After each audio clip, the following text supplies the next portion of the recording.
Thanks. So we call the meeting to order at 7:40. Welcome everyone to the December meeting of Parks and Rec.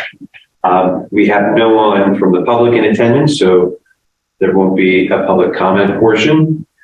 We'll start with the Pledge of Allegiance and we'll move into the agenda. All right. Pledge allegiance to the flag of the United States of America, to the republic which it stands, one nation, indivisible, liberty and justice for all. So do we have a secretary for tonight? I forget who's up. The secretary, I think it was you were the last secretary. Carolyn was the last one. Oh, Carolyn was the last secretary. So I think it's G, then K, but Michelle's not here and Jim and Christian are not here. So you actually, because you don't have a quorum and this isn't an official meeting, you actually don't have to take minutes. okay. Okay. Right. Well, then we can't review and approve the minutes. Correct. We can't review and approve or review and vote to close the bathrooms until March. You could do discussion though, Dennis. Yeah. So you can discuss all these items. It's just not a vote.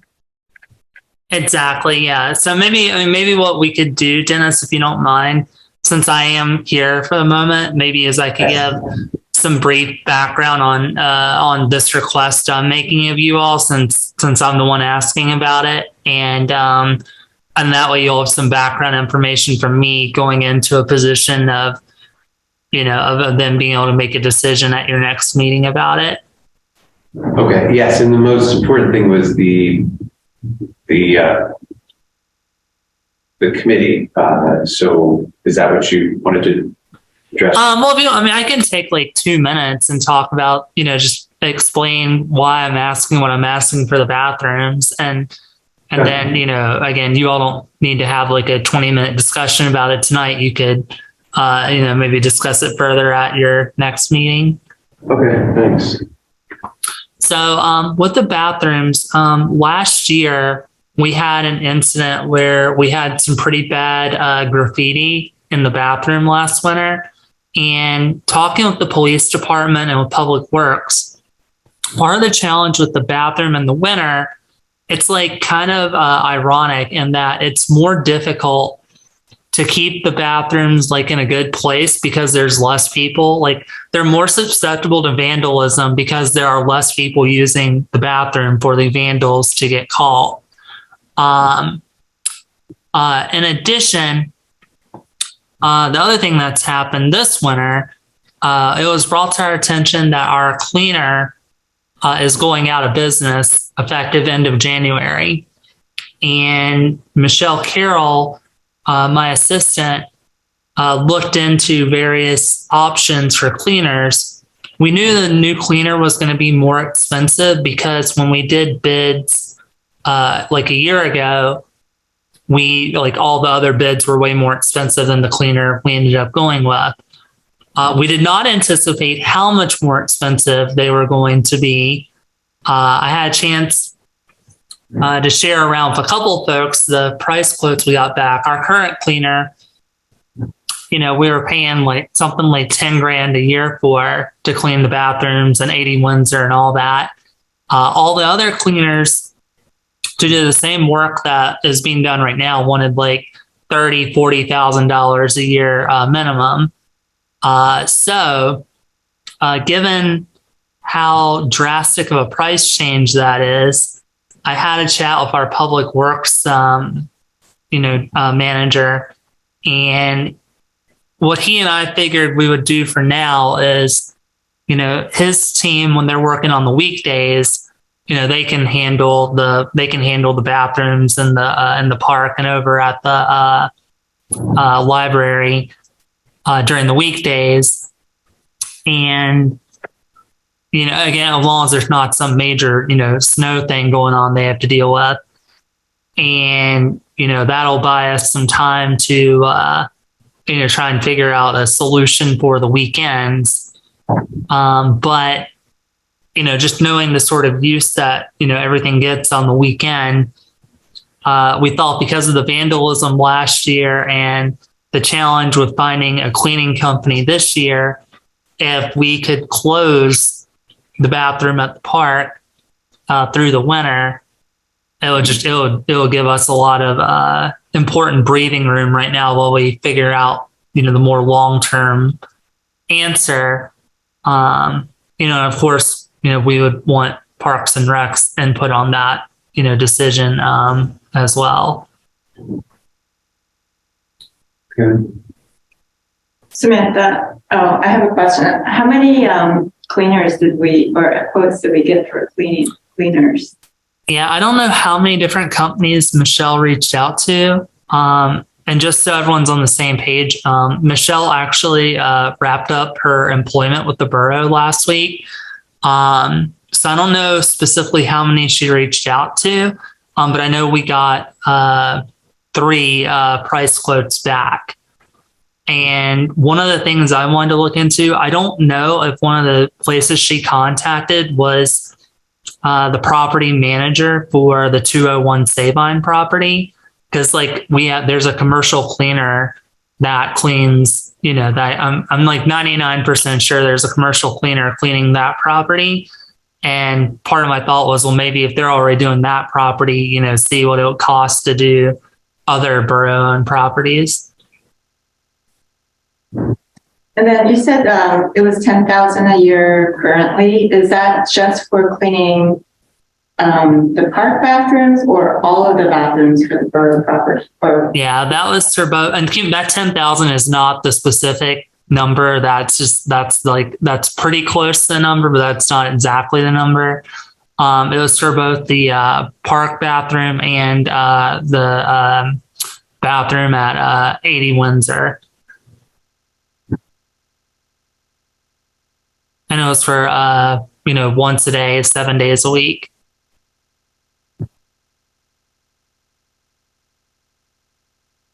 Okay. When would that take effect? Samantha? Hey, Jim. Sorry, until you walk in. I'm like the wind. I sneak in, I sneak out. Would that take effect? Because, actually, it's a two-part question here. Number one is, I understand closing the bathroom for the winter makes sense.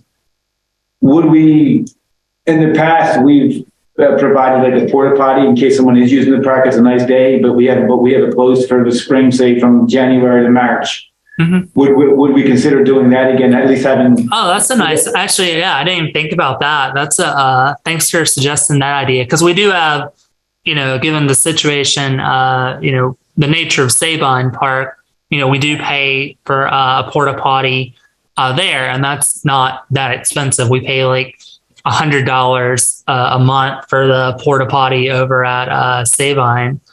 So yeah, actually, maybe another sort of temporary sort of solution, like you're suggesting. Sometimes we get a little warm spell here in the winter, here and there.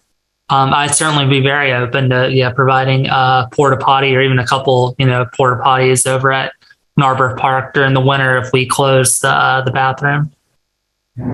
I agree about closing the bathroom, especially, and then start to cleaning then, because I just think it becomes a place that the kids are walking around. They get cold. It's somewhere to go hang out where it's warm and full around. So but this way, I think if you had the porta potty, at least you're offering that to the public if they're using the park during the time.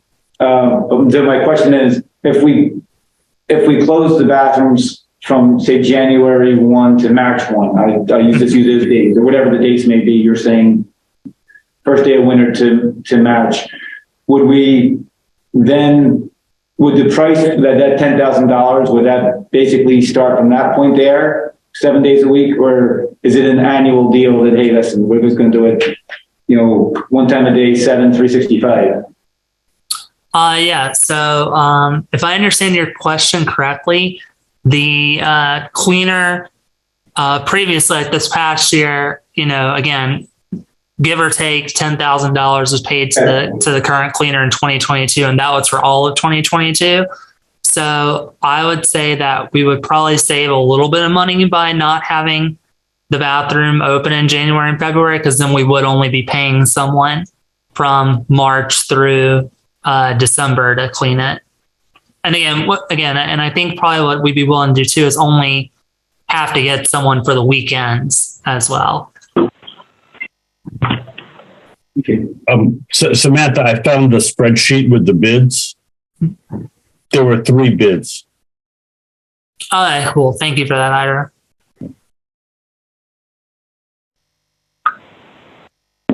Does anyone else on the committee have comments on the bathroom closure? I think it. This Dennis Brogan here. It seems logical to close them during the winter while they're trying to figure the rest of it out, and it does make sense. There'd be a lot more vandalism when there are less people around, and I think the porta potty suggestion sure seems like a good way to go, at least for now. So then, Samantha, we would just table this until the January meeting to take an official vote? Yeah, what we'll do, like I said, our current cleaner, they don't go out of business until the end of January. So, so if you need to table it a month, that's fine. And then when you have a quorum, you can actually vote on it. Probably what I'll do, to be honest, is I'll probably kind of start proceeding to get the pieces in place so that if you were to vote in mid-January on closing the bathroom through March 1 and to provide porta potties until then, I would probably on my end make sure everything was in place to be able to do that if that's the decision you make. And I think that'll work out pretty well. Of course, you could certainly decide to do something different, with other people in the room or that kind of thing, and that won't be a big deal either. But just getting, hearing your comments tonight, and especially that, the porta potty idea from Jim was really helpful. So, okay. I'm just wondering, is it going to be an issue to keep it open until the next meeting? Yeah. Yeah. Listen, I'm perfectly fine to close it today. In my mind, I think that's perfectly fine. I think it's cold. And if we really need to if we can start a porta potty, have a porta potty available, especially right after the holidays, I think that's fine. I really do. I think, I think we could get away with it, especially until the end of the year. So just put a sign so let everybody know, hey, bathrooms are closed for renovation right now. And then when we could get a porta potty in there, I think one's sufficient for right now. And then if you think we need to do a second one, once the year starts, I think that's fine. I said that's how I put one in. I would put, basically, if it's me, I'd put one on each side of the fence where the skate park is, one facing towards the playground, and one where the rides are, and one facing the field in between the basketball court there. So people who are walking back and forth are there. That's what I would do. I mean, During, I think it's better to do it sooner than later. Yeah. I was going to say during the day, if the library is open, there is a restroom there for little kids, at least. I mean, for anybody, but also, Samantha, in the borough building, are those open to public?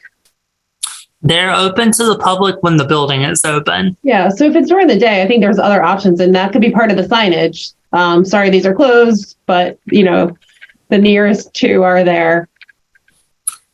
But Yes.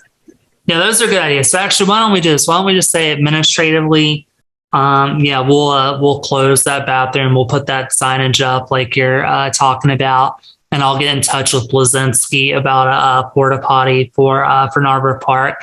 And if Parks and Rec were to, for some reason, decide something differently in mid-January when you have a quorum, then it's not that hard. I just unlock the bathroom at Narberth Park and take the sign down, and no big deal.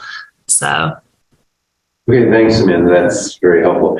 The next meeting would be Wednesday, the 11th. So administratively, yeah, take that action now. So, well, the other thing we wanted to have you speak to tonight was council's recommendations for the ad hoc master plan committee for the new park, the new master plan for the parks and public space within Narberth. So this way you can go over that with us and depart a little early. That sounds good. That sounds great. Thank you, Dennis. So, so as you all remember, we had a nice chat about, the idea of the master park plan committee, and, and got, 4 folks from Parks and Rec who are interested in being on it. So council then directed me to make outreach to the other groups that were listed in that original memo, like our Shade Tree Commission and Planning Commission. And, to be fair, those groups, they're working on a lot of, just like you all are, they're working on a lot of things for the borough. And for both the Planning Commission and Shade Tree Commission, they were not able to commit anyone to, and as well as Borough Council, none of those organizations were able to commit any, or actually, no, I think Shade Tree might have had someone, but outside of Parks and Rec, there was not widespread capacity for other folks to participate in a master park plan committee. So Borough Council talked through how they wanted to deal with that. And ultimately, Council was really thrilled that 4 folks from Parks and Rec wanted to be a part of it. And so Council just said, well, they trust, those 4 folks from Parks and Rec to be the master park plan committee. So, so I'm happy to take any questions about how that would work or how we would proceed. So I guess I'll go and answer those 2 questions. And then if there are any other questions, I'm happy to talk through it. So since there's a couple different ways you could do it, 4 people is a quorum of Parks and Rec. So, I think in general, the meetings of the Master Park Plan Committee should, as much as possible, be public meetings, and as much as possible should follow the Sunshine Act. If you have 4 members of Parks and Rec, you're absolutely going to have to do that because you have a quorum of the committee involved then. You could consider reducing it to 3 people. You wouldn't be bound by the Sunshine Act then. But I think, again, in general, part of the reason why we want to form this committee is because we want a very public-oriented, process for developing the master park plan. So that's one of the choices you would make. And then if you do decide to stick with 4, you could do it a couple different ways. You could either at that point just be like, okay, well, we'll just deal with the master park plan during regular monthly Parks and Rec committee meetings, or you could schedule, special meetings that, those 4 people would only be expected to attend that, that would be dedicated solely to work on the master park plan. If it were up to me, I hate to have another meeting, but I think the master park plan is going to, really need some discussion and time. And, I don't know if you'd really have enough time during your regular Parks and Rec meetings to give it the attention that it needs. But I guess that's really the first decision you'd have to make is, do you want to stick with having the 4 people on it who said they're on it and absolutely have to comply with everything related to Sunshine Act? Or do you want to cut it down to 3 people and, comply with it as appropriate for, to have as much public involvement as you want? The other decision you're going to have to make then is again, would those meetings be separate meetings from Parks and Rec, or would you just incorporate master park plan discussion into your existing monthly Parks and Rec meetings? Well, Dennis Brogan here. I think that if there's any chance given what Jim has mentioned before about these master park plans having been attempted in the past, if there's any chance of success in actually getting something done the way folks would like to, it's got to be open. It's got to be as open as we can possibly make it to try to get input, because the worst thing that you'd want to do is spend a lot of time, come up with a plan, and then all heck breaks loose because people don't like the plan. So the more open it is, I think the better it would be. Thanks, Dennis. Now, just a clarification question before we continue to open it up to everybody's comments. Samantha, you said that if we go with 3 members, they're not subject to the Sunshine Act. So would they just be running with it, managing the public meetings whenever those are scheduled? They just can't make formal recommendations and vote? Exactly. Yeah. What would need to happen in that event is that group would, at a regularly scheduled Parks and Rec committee meeting, would need to say like, hey, here's where we're at with the, if there's something that needed to be voted on or decision, they would need to bring it to the attention of the full board. And I would still recommend you do that even if you have 4 people. That would be the benefit. If you had 4 and you'd have to follow Sunshine Act. But if you had 4 and, properly comply with Sunshine Act, then those 4 could theoretically, make decisions and take official action related to the master park plan without having to bring it up at a separate park meeting. But I would generally agree with, and I don't know why I gave you the option of a potentially bad option. I would agree with Dennis Brogan's comments. And I think a big part of why council wanted to consider forming a master park plan committee was to ensure, public involvement in the process. So yes, that's probably your biggest thing about 3 versus 4 is with 3, you could, like I said, you would choose how often you want to have public meetings, though I would encourage them to be as public as possible. The downside with 3 is going to be, it won't be able to take official action. Whereas the upside, with 4 is they would be able to take official action. Great. Thank you for that. So we'll go around the horn, starting with the in-person team here. So go ahead, Jim, and then Gene. What are your thoughts? Well, I agree with the 4th person. Keep it open this way. Hey, it's out there. Everyone's had the opportunity. It's the old saying, if you never commented, then after it was open every week or every time.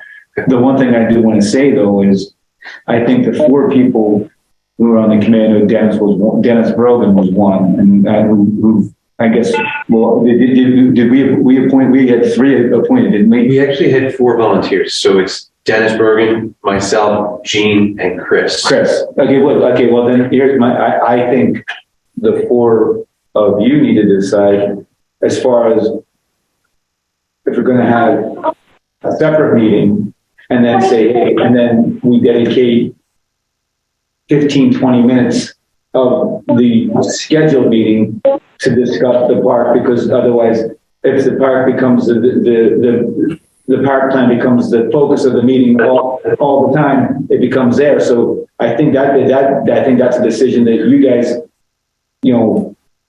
because you're gonna be the steers of the plan, if you will, have that. But that's what my recommendation would be, is that, hey, listen, if we have the time to do it, then you guys can go ahead and say, hey, we're going to sit down. Here's how we are. Here's what we're going to present. And then as a group, hey, we take the Cliff Notes version. Good, thank you. Gene.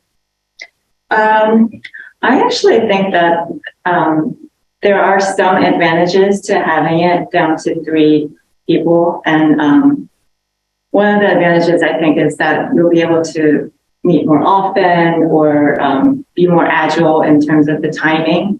So if there's something that we have to coordinate with the design firm or whatever, and also there's just like so much work to be done on the project, and there needs to be a lot of communication.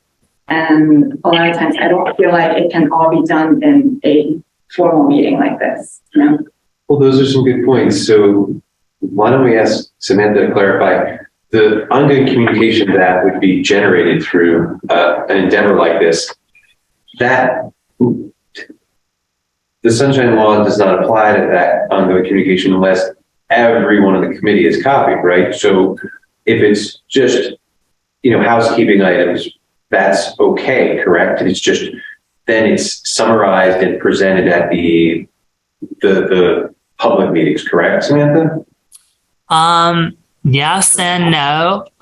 So yes, I guess it depends. I want to make sure we have the same understanding of what housekeeping items means. If we have the same, like scheduling meetings, like primarily scheduling meetings, like you can do that like via email with everyone without needing to, worry about violating the Sunshine Act. If you're doing anything more than that, again, if there's 4 people on the group, then you do have a majority of Parks and Rec on it. And so pretty much the only thing that I would recommend that you would be doing outside of a approved public meeting would be like scheduling sort of stuff. I think it'd be kind of a case by case basis. I feel like I'd have to kind of envision a specific scenario to kind of referee whether that would be okay or not under Sunshine Act. Yeah, I do feel like that will be a little bit limiting in terms of. You're right. I think you're right. That'd be really cumbersome because you have to, every time you have to make it, right. You can make it a public forum. So every time you make a decision or discuss anything. So add 2 more people to the Park and Rec board, and we keep the 4. Okay, so we've got, that's some good feedback. Move it to the virtual folks. We'll start with Carolyn. A lot of good conversation on this. I think that we started out tonight noting the Zoom options are limited when you can't vote if there's members on Zoom.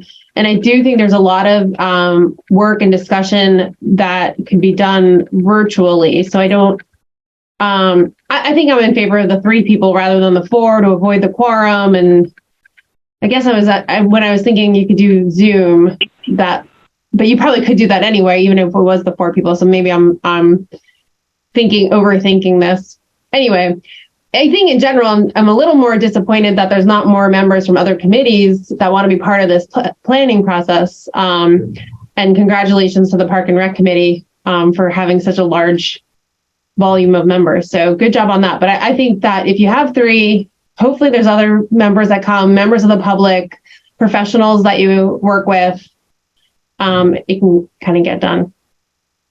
Samantha, can you clarify that? So is that true? Like if 3 people from Parks and Rec were in person and then 1 person was via Zoom, would that not constitute a quorum then? Now I will admit that would be a question I'd have to ask the borough solicitor. But it's a question to our point, we wouldn't have to worry about if there were 3. I think, I obviously want to give Carolyn a chance to make all her points and Dennis Brogan a chance to speak as well. But I think I have an idea about where we go with this, but. I have no further statement. Dennis?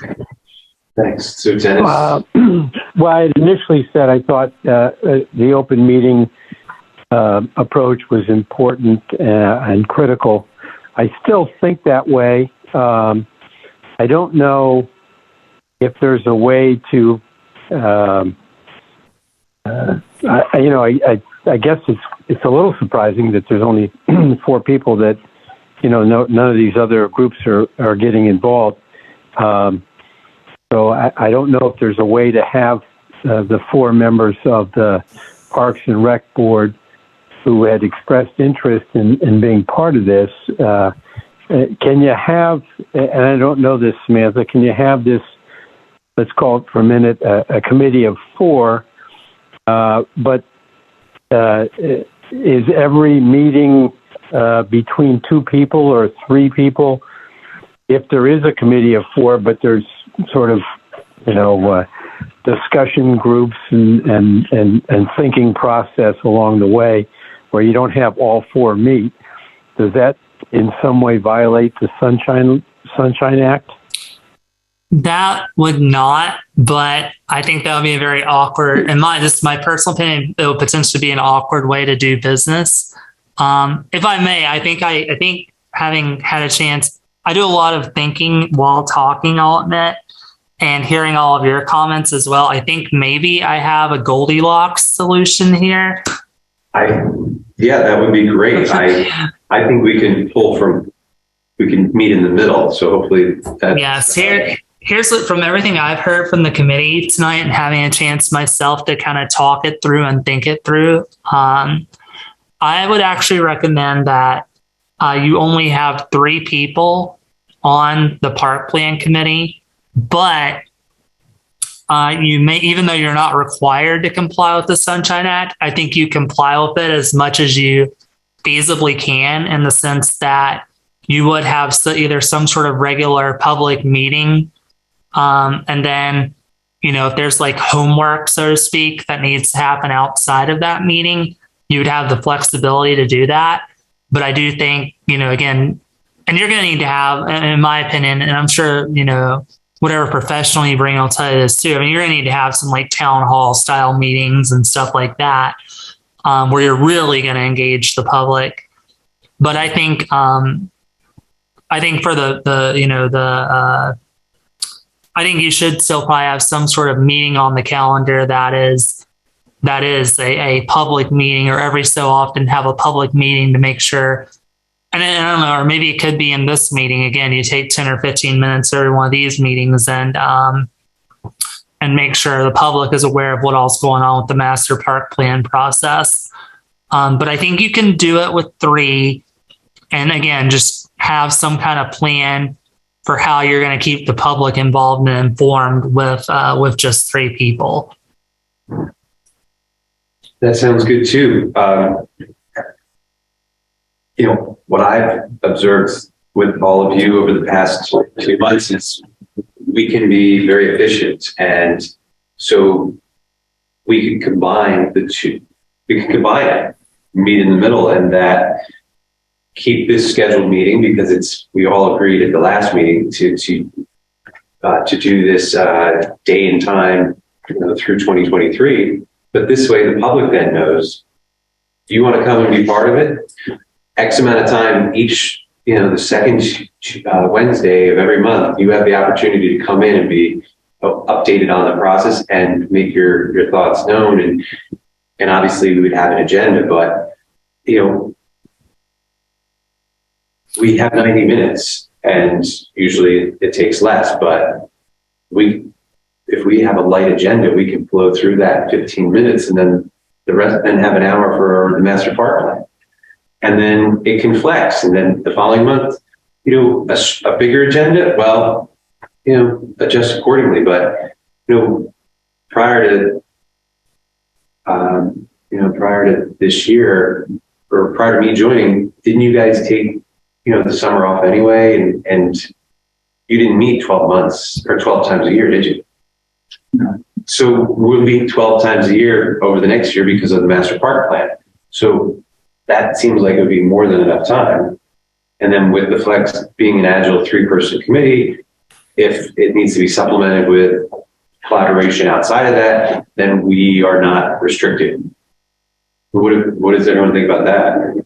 I think that sounds like a good plan. So basically we are rolling the master park plan meeting, combining it with the Parks and Rec meeting. Yeah, it motivates us to be efficient and get through our business, right, and then address the master park plan, since can't think of anything more important than that as a whole, right? So Well, that sounds pretty reasonable to me. Yeah, I like that plan, Dennis.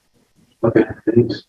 Well, great. So now the fun decision you have to make then is, I don't know if you're going to play rock, paper, scissors or what, but one of the 4 people who expressed interest in it, you have to come down to 3 now. How do we do that since that 4th person is not here yet? Yeah, that's true.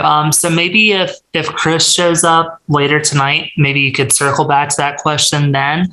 And if Chris is not for whatever reason, if he doesn't end up being able to make it to the meeting in time, He becomes the cookie mom. you could, yeah, right. You could, the person it's volunteered because they're not there.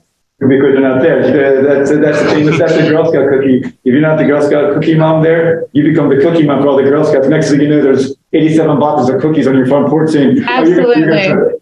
that's the, Yes. that's why Samantha laughed, because those of us who didn't know about that, that's what I said. Okay. No lies detected. I do seriously have one serious comment then. Yes. Dennis, I would think, and by all means, as you're the presiding president, I would think it may behoove us if the other three agree that those three form the committee and you're still steering kind of from the whole top because we're combining it into the meeting anyway. That's just my thought. And if it's something you're truly passionate about, I'm not trying to take it away. I'm just throwing that out there. I mean, like serve as a floater, like be part of the committee as needed. And yeah, because you're kind of steering the meeting, the whole meeting anyway, and we're combining it into the meeting. So but listen, that's kind of a thought from afar. I'm not by any stretch of the means. Listen, if you're truly passionate about it, then listen, you guys draw numbers out of the hat, and there's 3 2s and 1 1. The one doesn't come. So I don't care what you do with it. That's just a thought for me. If you're going because it's being combined into the other meeting now, it's got a lot of it's going to funnel through you anyway. Yeah. Well, I appreciate that idea, but I want to check with the people who are here to see first how they feel, and then Samantha, Well, keep in mind too, Dennis, this isn't a decision it's a decision you can't make tonight, technically speaking. And B, it's also not a decision that has to be made tonight because we're not even going to know about, the grant application until probably, I'm betting, around the time of your next meeting. Okay. So from my standpoint, so now I was gonna say, just from my standpoint, like if you're able to sort that out at your next meeting, that would be perfect.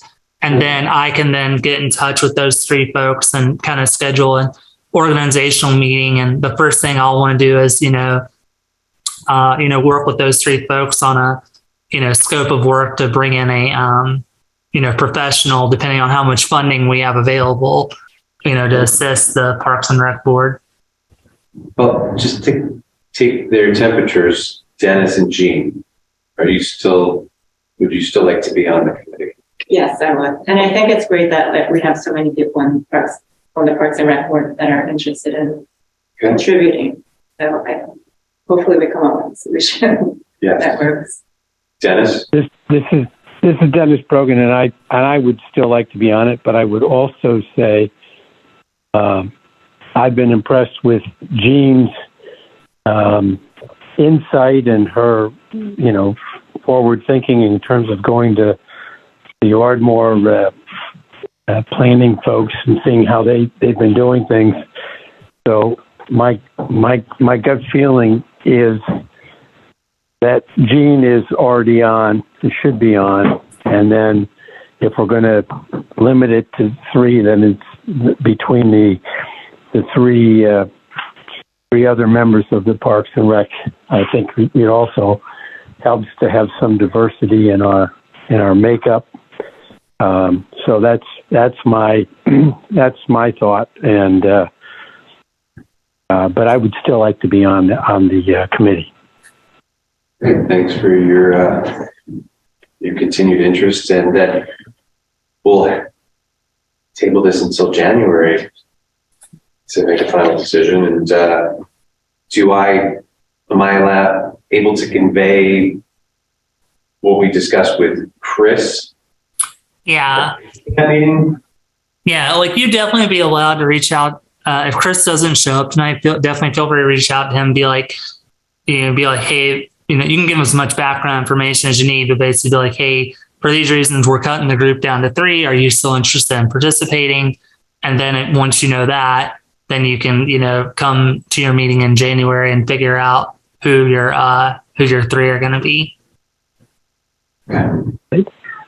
Let me just one more comment. So since we don't have the representation from the other committees, I think it makes sense to maybe think about forming a stakeholder committee, like for a finite period of time that they can weigh in on, because we definitely need their input. So I think there's just different ways that we can get them the involvement without the full commitment of a 2-year long process. So it could be in the beginning of the process. I agree. But by doing that, Samantha, I know I'm asking you to go beyond your scope. Does that in any sense, by the Sunshine Committee, if you're having a stakeholder / subcommittee of this, polling these other people from there? No, it would not. And that would be one of the other advantages of having 3 is, you could put together a list. One of the other initial tasks that I think you could do even without a professional person is those 3 people could put together a list of stakeholders, present it to the full Parks and Rec Board for review and approval, and then go through the process of doing like what I would call stakeholder interviews with all those folks. And with just 3, but if you need to do any of those outside of a public setting, you could do that.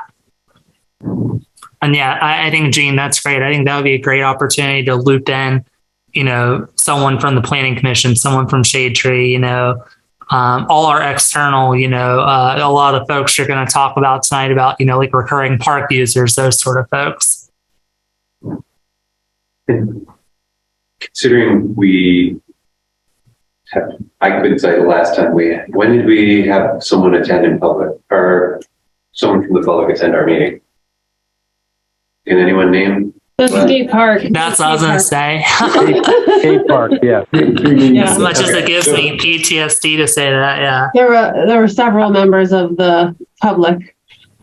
I bring that up because we could get commitments from those stakeholders to join us at the February meeting because we're going to discuss X, versus asking everybody to put extra time, take extra time during the week. But yeah, that's definitely a good suggestion to get them committed to being part of the process. But how we do that is if nobody joins from the public on a regular basis, then you could just have the meeting with them during this time and it would be just as effective.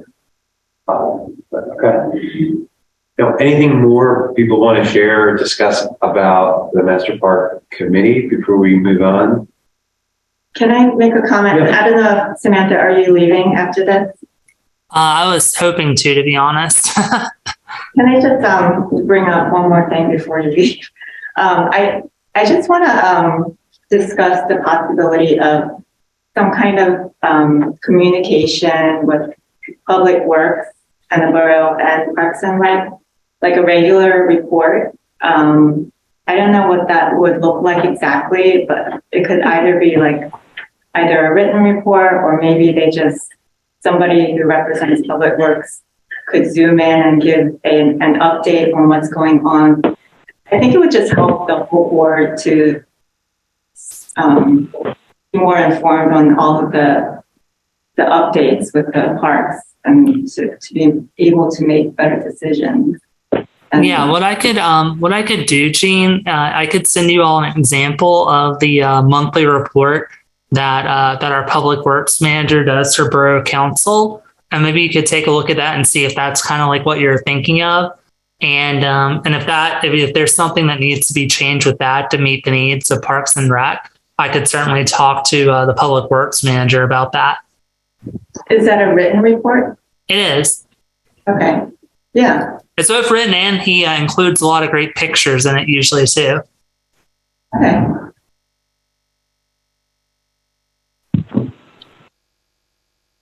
And by the way, it's published in the council packet every month, but that's kind of a tough place to find. So I'm sure we could get you a copy. It's public record.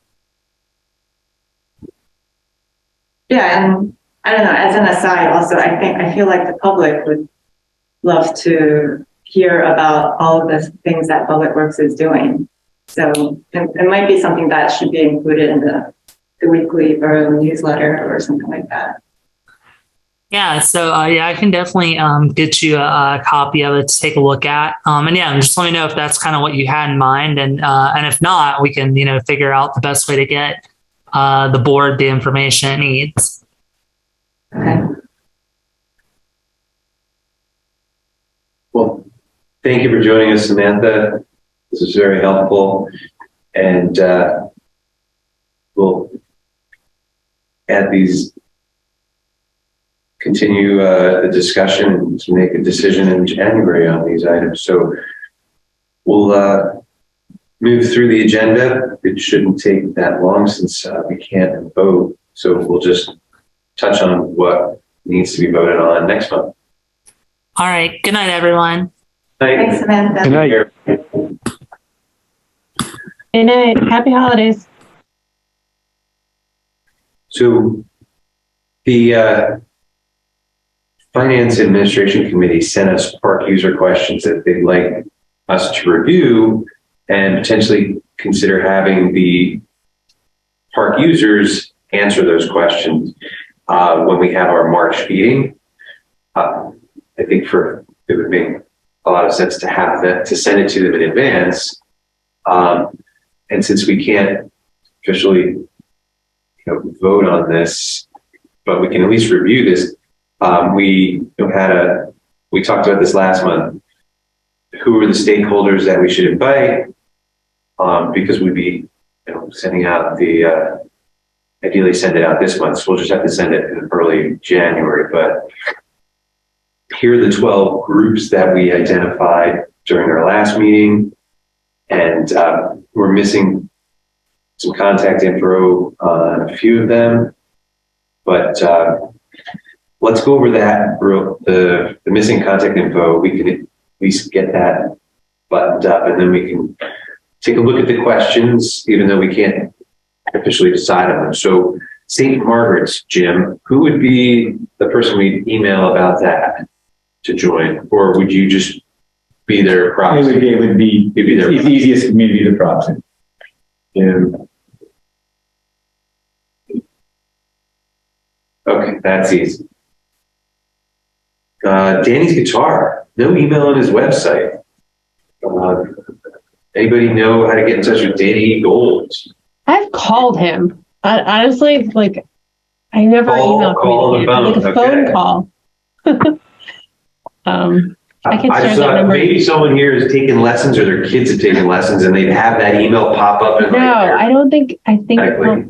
Yeah. On the phone. All right. Maybe on Facebook too. I mean, it could be a Facebook thing too, but yeah, I haven't seen an email. Okay, Narberth men's baseball, Mid-County, Will Thomas. Correct. Do you know his email?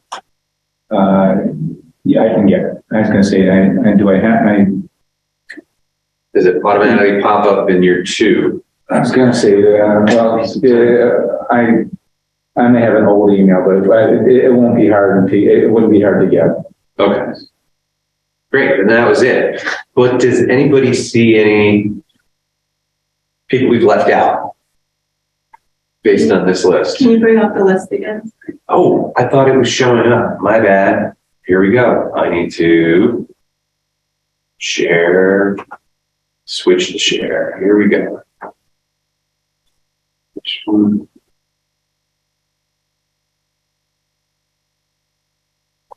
There we go. Sorry. You can play with them now, but we go. All right. Is everybody? Here. Is it on this computer? Yeah. That just popped up. I don't know how to close that.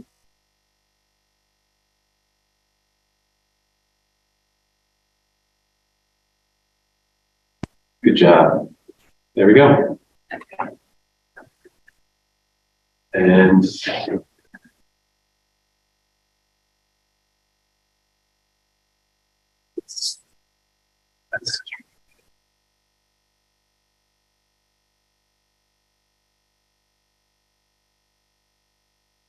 All right.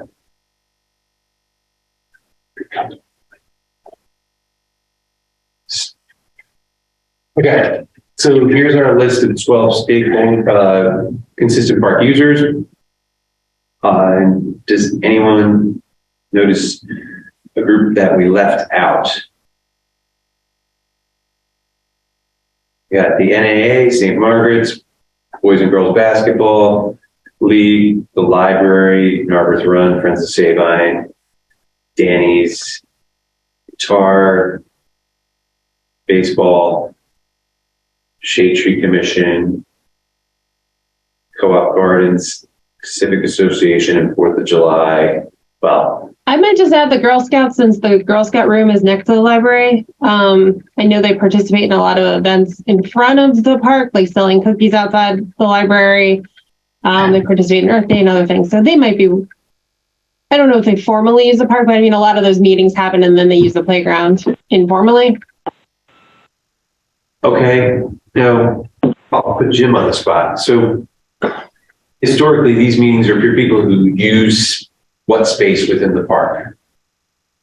Within the park compounds. So the Girl Scouts selling cookies out there will not be in there, because it used to be everybody who had anything within the park there, but the buildings, those buildings were taken off of this committee, and they're no longer there in those meetings. That was the Girl Scouts, the Legion Hall, and the library.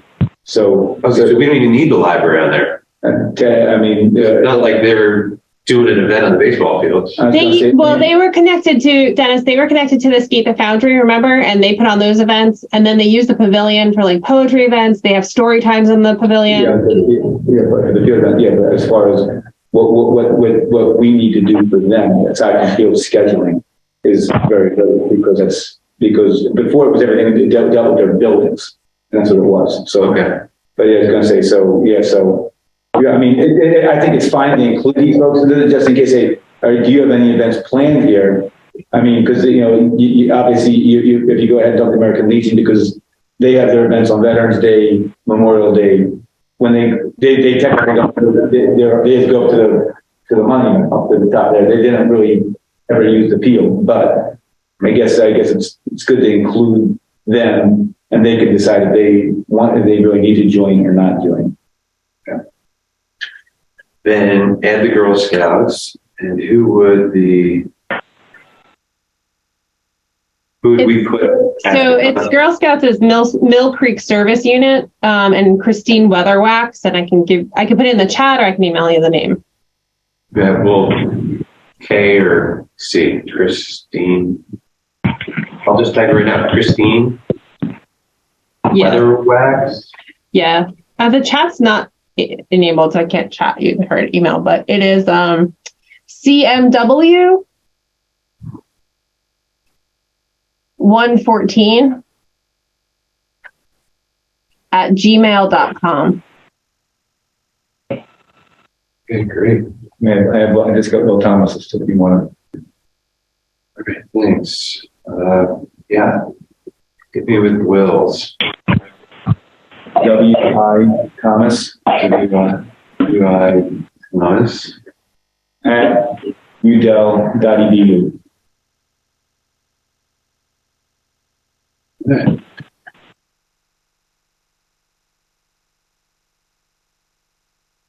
Cool. Great. We have our lists, and then we can email them in January to invite them and finalize the agenda. All right. And we have a date. So it would be the March, it would be our March meeting, which is, let's see, that is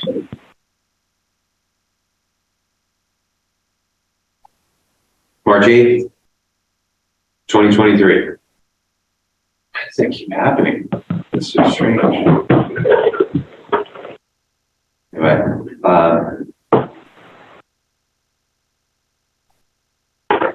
so March 8th. yeah, March 8th. So I'll go back to the agenda.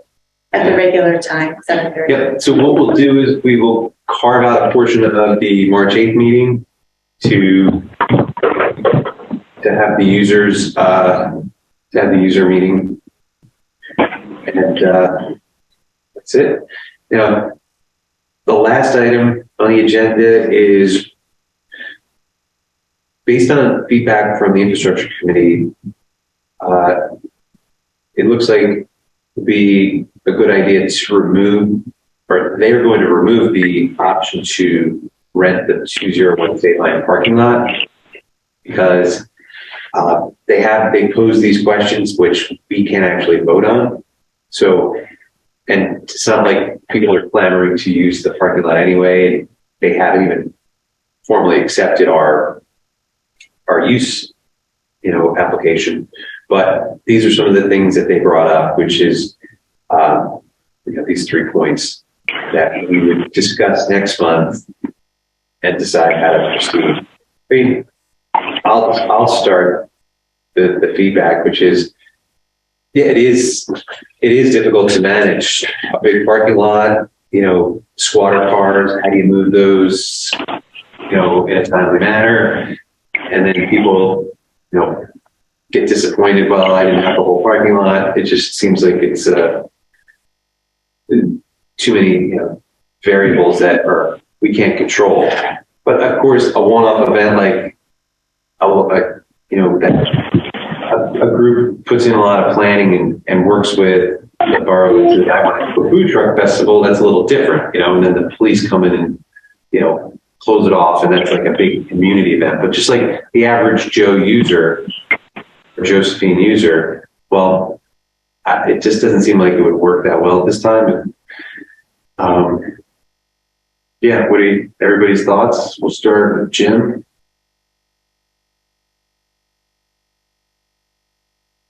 First thing I say, if you don't want my opinion, don't ask for it because I'm going to give it to you. I don't see it being that big of a deal to being able, if you're going to rent it, and it's anything else that you can coordinate. I don't think the coordination is that much of a travesty up there. That's my opinion. I think if you organize it, you say it, because the people who are parked up there, hey, you give them ample notice.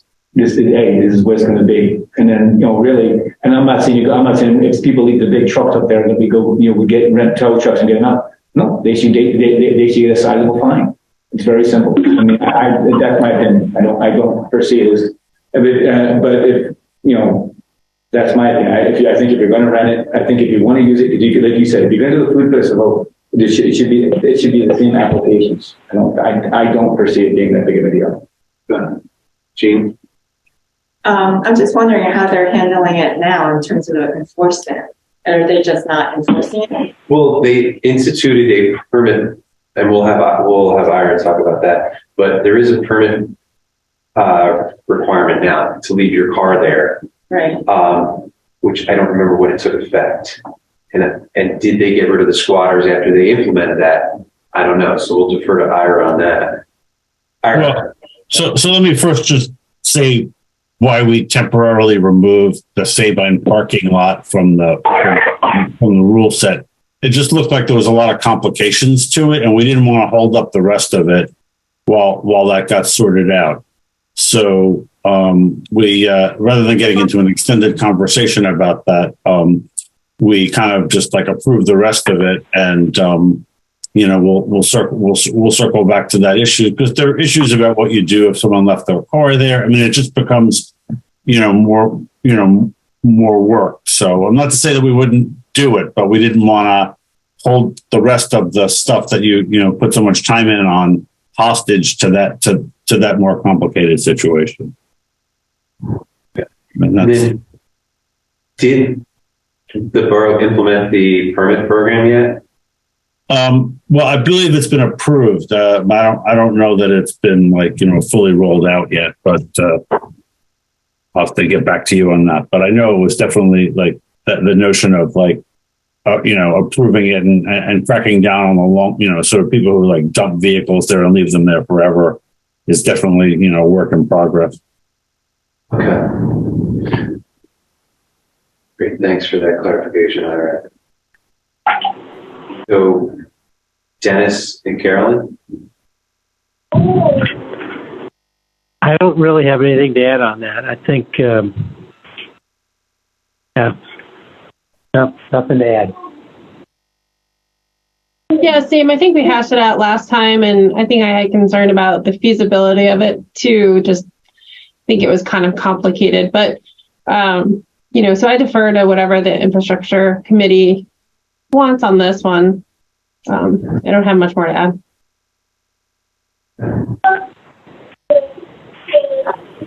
I just want to make a comment that maybe we can just make a note to add it back to the agenda, maybe in the spring. And by then, maybe the enforcement may have gotten better, and because you probably won't have any interest in tour events anyway. So Sure. Okay.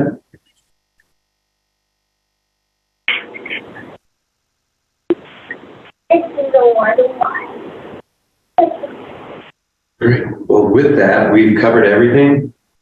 Can't take any official action, but we can adjourn and